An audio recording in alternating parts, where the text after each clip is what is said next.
Welcome to the first lecture in our course. One of the hottest things in media is actually one of the oldest. So old it dates to the early days of our species. It's the not quite so simple art of audio storytelling. The craft has evolved over time, but its fundamentals are often the same. A story told through the human voice and taken in by the simple act of listening. Since the dawn of humanity, we've basically told stories. We gathered around the fire and we shared tales. It's how we preserved our history before we started writing. It's how we taught lessons about life across the generations. And it's how we really ultimately defined who we were as humans. Revered figures have long been storytellers. Griots, shamans, the Gospels, poets, Hollywood's biggest names, of course. But throughout all the twists and turns and all the different ways our stories have been shared with one another, audio storytelling has persisted. The printing press didn't kill it, television didn't kill it, and even virtual reality video games haven't killed it. So why has this cockroach-like form of storytelling been able to survive for so long? Well, it's both adaptable and it's powerful. Adaptable because it can take so many different forms. It can be an elaborately produced, sound-rich podcast, or it could be a very simple story told to a friend one night over the telephone. But even a simple story can be remarkably powerful. And it really is powerful. I realized that early in my career. Within a really short period of time, I went to see 2 stage performances. One was Miss Saigon. The other was a monologue performed by Spalding Gray called Gray's Anatomy.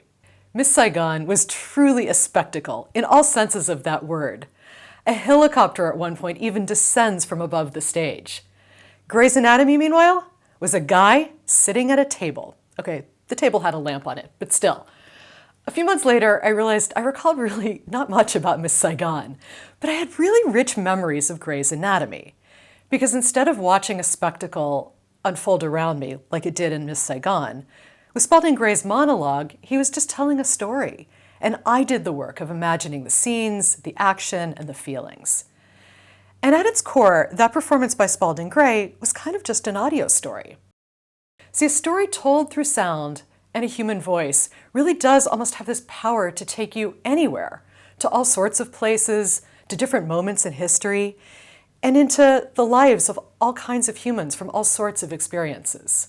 And it's definitely a heck of a lot cheaper to just tell a story than to fly a helicopter in from stage left.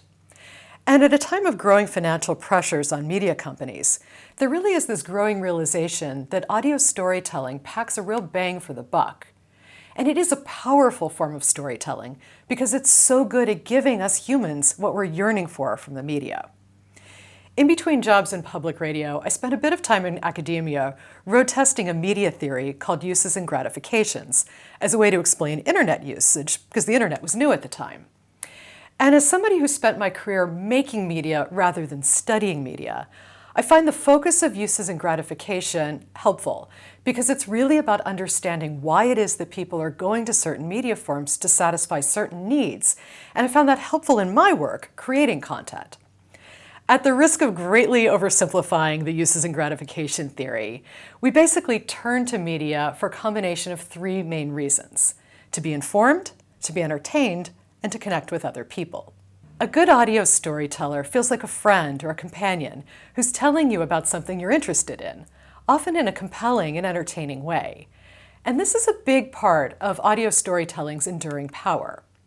We'll explore more about why audio storytelling is powerful in a conversation with Julie Shapiro from the podcast network Radiotopia.